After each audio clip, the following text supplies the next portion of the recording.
మనం రోజూ యూట్యూబ్ చూస్తాం, కానీ ప్లే బటన్ నొక్కడం మించి మనం దాని పూర్తి సామర్థ్యాన్ని ఎంతవరకు వాడుతున్నాం? నిజానికి యూట్యూబ్ కేవలం వీడియోలు చూసే ప్లాట్ఫామ్ కాదు. అది మన నైపుణ్యాలను పెంచే ఒక శక్తివంతమైన సాధనం. దాన్ని ఎలా వాడాలో తెలిస్తే చాలు. ఒక్కసారి ఆలోచించండి. యూట్యూబ్ రికమెండ్ చేసిన వీడియోల మాయలో పడి గంటల తరబడి సమయం గడిచిపోతోందా?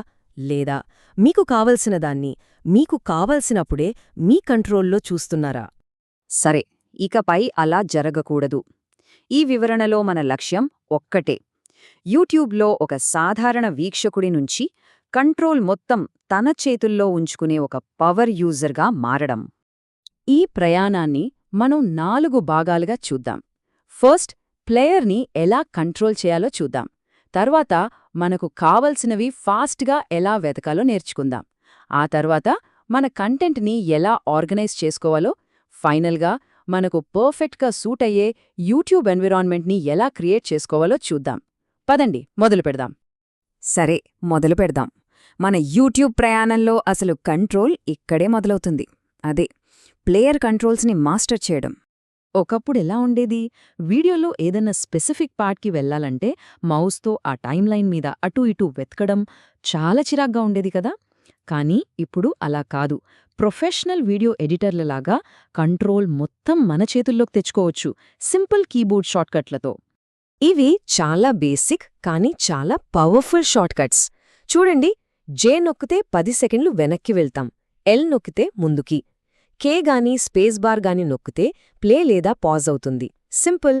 ఎఫ్తో ఫుల్ స్క్రీన్లోకి వెళ్ళొచ్చు, ఎంతో మ్యూట్ చేయొచ్చు. ఈ కొన్ని కీస్ గుర్తుపెట్టుకుంటే చాలు, మన టైం చాలా సేవ్ అవుతుంది.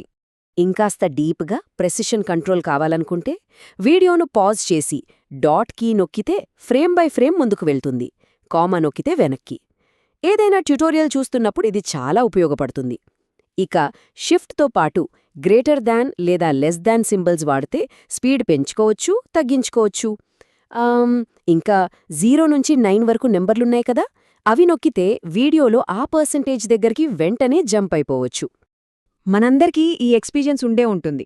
ఒక వీడియో సౌండ్ చాలా తక్కువగా ఉంటుంది, ఇంకో వీడియో మొదలవ్వగానే చెవులు చిల్లులు పడేంత సౌండ్ వస్తుంది. దీన్ని అవాయిడ్ చేయడానికి యూట్యూబ్ సెట్టింగ్స్లో స్టేబుల్ వాల్యూమ్ అనే ఒక సూపర్ ఫీచర్ ఉంది. ఇది ఒక ఆడియో ఇంజనీర్ లాగా వీడియోల మధ్య సౌండ్ లెవెల్స్ని ఆటోమేటిక్గా బ్యాలెన్స్ చేస్తుంది. దీనివల్ల మన వాచింగ్ ఎక్స్పీరియన్స్ చాలా స్మూత్గా ఉంటుంది. ఓకే, ప్లేయర్ మీద మనకు గ్రిప్ వచ్చింది. ఇప్పుడు నెక్స్ట్ స్టెప్, యూట్యూబ్లో ఉన్న సముద్రమంత కంటెంట్లో మనకు కావాల్సిన ముత్యాన్ని ఎలా వేగంగా పట్టుకోవాలో చూద్దాం. తెలివిగా వెతకాలి, కష్టపడి కాదు. గంటల తరబడి ఉన్న ఒక వీడియోలో ఒక్క ముక్క కోసం వెతుకుతున్నారా? దీనికోసం మొత్తం వీడియో మళ్లీ చూడాల్సిన అవసరం అస్సలు లేదు. ఎందుకంటే ఆల్మోస్ట్ ప్రతి వీడియోకి ఆటోమేటిక్గా ఒక ట్రాన్స్క్రిప్ట్ ఉంటుంది. ఇదొక పవర్ఫుల్ సెర్చ్ టూల్ లాంటిది. ట్రాన్స్క్రిప్ట్ వాడడం చాలా ఈజీ. వీడియో కింద ఆ 3 చుక్కలుంటాయి కదా, దానిమీద క్లిక్ చేసి షో ట్రాన్స్క్రిప్ట్ సెలెక్ట్ చేయండి. అంతే. ఇప్పుడు మీ బ్రౌజర్ సెర్చ్ ఫంక్షన్ అంటే Ctrl+F నొక్కి మీకు కావాల్సిన పదం కోసం వెతకండి. ఆ వాక్యం మీద క్లిక్ చేస్తే చాలు, వీడియో డైరెక్ట్గా ఆ పాయింట్కి వెళ్ళిపోతుంది. ఎంత టైం సేవ్ అవుతుందో కదా. యూట్యూబ్లో సెర్చ్ చేయడం అంటే కేవలం కొన్ని పదాలు టైప్ చేయడం మాత్రమే కాదు. గూగుల్ లాగానే యూట్యూబ్లో కూడా కొన్ని స్పెషల్ కమాండ్స్ ఉన్నాయి. వీటినే మనం సెర్చ్ ఆపరేటర్స్ అంటాం. ఇవి మన సెర్చ్ను చాలా పవర్ఫుల్గా చేస్తాయి. ఇక్కడ కొన్ని ముఖ్యమైనవి చూద్దాం. డబుల్ కోట్స్ మధ్యలో ఏదైనా రాస్తే కరెక్ట్గా ఆ పదాల కోసమే వెతుకుతుంది. మైనస్ సింబల్ పెడితే ఆ పదం లేని రిజల్ట్స్ వస్తాయి. ఇన్ టైటిల్ అని పెట్టి రాస్తే ఆ పదం టైటిల్లో ఉన్న వీడియోలే కనిపిస్తాయి. ఇక ఆఫ్టర్ అని పెట్టి ఒక డేట్ ఇస్తే ఆ తర్వాత అప్లోడ్ చేసిన వీడియోలను ఫిల్టర్ చేయొచ్చు. ఈ ట్రిక్స్ వాడితే మన సెర్చ్ టైం చాలా తగ్గిపోతుంది. సరే, మంచి కంటెంట్ను ఎలా వెతకాలో చూశాం. కానీ దాన్ని వెతకడమే కాదు, భవిష్యత్తు కోసం దాన్ని నీట్గా ఆర్గనైజ్ చేసుకోవడం కూడా అంతే ముఖ్యం. ఇప్పుడు దాని గురించే మాట్లాడుకుందాం. ఇక్కడ చాలామంది కన్ఫ్యూజ్ అవుతారు. ప్లేలిస్ట్స్కి, వాచ్ లేటర్కి తేడా ఏంటి అని.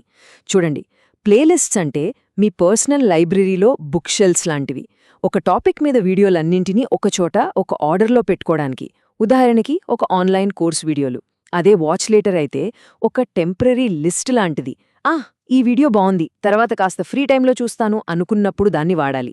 ఈ రెండింటినీ వాటి పర్పస్కి తగ్గట్టు వాడటం చాలా ముఖ్యం. ఇంకా కొన్ని టూల్స్ కూడా ఉన్నాయి. యాడ్ టు క్యూ అంటే ఆ ఒక్క సెషన్కి ఒక టెంపరరీ ప్లేలిస్ట్లా క్రియేట్ అవుతుంది. ఇక షేర్ విత్ టైమ్ స్టాంప్ అనేది చాలా పవర్ఫుల్. మొత్తం గంట వీడియో పంపకుండా మీరు చూపించాలనుకున్న పాయింట్ దగ్గర్నుంచే వీడియో స్టార్ట్ అయ్యేలా లింక్ పంపొచ్చు. అవతలి వాళ్ల టైంనే మనం రెస్పెక్ట్ చేసినట్టు ఉంటుంది. అలాగే క్లిప్ ఫీచర్తో వీడియోలోనే ఒక 60 సెకండ్ల భాగాన్ని కట్ చేసి షేర్ కూడా చేయొచ్చు. ఓకే, లాస్ట్ సెక్షన్కి వచ్చేశాం. ఇందులో మన యూట్యూబ్ ఎక్స్పీరియన్స్ని మనకు నచ్చినట్టు ఎలా మార్చుకోవాలో చూద్దాం. విజువల్స్ నుంచి డేటా మేనేజ్మెంట్ వరకు అన్నీ కవర్ చేద్దాం. మనం మొబైల్ డేటా గురించి పెద్దగా పట్టించుకోం, కానీ అది చాలా విలువైనది. ఈ నంబర్స్ చూడండి. జస్ట్ 1080p క్వాలిటీలో గంట వీడియో చూస్తే దాదాపు 1.65 GB డేటా అయిపోతుంది. అది చాలా ఎక్కువ కదా? అయితే మన డేటాని కంట్రోల్ చేయడానికి చాలా మార్గాలున్నాయి. మొబైల్లో ఉన్నప్పుడు వీడియో క్వాలిటీని 480pకి తగ్గించుకోవడం బెస్ట్ ఆప్షన్. యాప్ సెట్టింగ్స్లో డేటా సేవర్ మోడ్ని ఆన్ చేయండి. ఆటోప్లేనే వెంటనే ఆపేయండి, అది చాలా డేటా తినేస్తుంది. అరే, మీ దగ్గర ప్రీమియం ఉంటే వైఫై ఉన్నప్పుడే వీడియోలను డౌన్లోడ్ చేసుకోండి. ప్రయాణాల్లో ఉన్నప్పుడు చాలా హెల్ప్ అవుతుంది. చాలాసార్లేమవుతుందంటే యూట్యూబ్ బ్రౌజర్లో ఉన్న 10 ట్యాబ్లలో ఒకటిగా ఉండిపోయి మన ఫోకస్ని దెబ్బతీస్తుంది. కానీ యూట్యూబ్ని ఒక సెపరేట్ యాప్లా వాడటం ద్వారా మనం డిస్ట్రాక్షన్స్ని తగ్గించుకోవచ్చు. దీనికి 3 పవర్ఫుల్ మెథడ్స్ ఉన్నాయి. ఒకటి, పిక్చర్ ఇన్ పిక్చర్. వీడియో మీద 2 సార్లు రైట్ క్లిక్ చేస్తే అది ఒక చిన్న ఫ్లోటింగ్ విండోగా మారిపోతుంది. మనం వేరే పనులు చేసుకుంటూనే వీడియో చూడొచ్చు. 2, యూట్యూబ్ని ఒక యాప్లా ఇన్స్టాల్ చేయడం. ఇది బ్రౌజర్ గందరగోళం నుంచి మనల్ని కాపాడుతుంది. ఇక 3ది, బ్రౌజర్ ఎక్స్టెన్షన్స్ వాడడం. ఇది మనకు వద్దనుకున్న సిఫారసులు, కామెంట్స్ లాంటి వాటిని హైడ్ చేసి ఒక క్లీన్ ఎక్స్పీరియన్స్ ఇస్తాయి. సో మనం ఇప్పటిదాకా చూసిన ఈ టూల్స్ అన్నీ వాడితే యూట్యూబ్ మన టైంని వేస్ట్ చేసే ఒక ప్లాట్ఫామ్లా ఉండదు. అది మన లక్ష్యాలను చేరుకోవడానికి హెల్ప్ చేసే ఒక శక్తివంతమైన సాధనంగా మారుతుంది. అధికారం ఇప్పుడు మన చేతుల్లో ఉంది. ప్రపంచంలోనే అతిపెద్ద లైబ్రరీ మన చేతిలో ఉంది. ఈ కొత్త పవర్తో మన స్కిల్స్ పెంచుకుంటామా, కొత్త విషయాలు నేర్చుకుంటామా, లేక మన ఎక్స్పీరియన్స్ని మరింత ఎంజాయ్ చేస్తామా? ఆలోచించండి.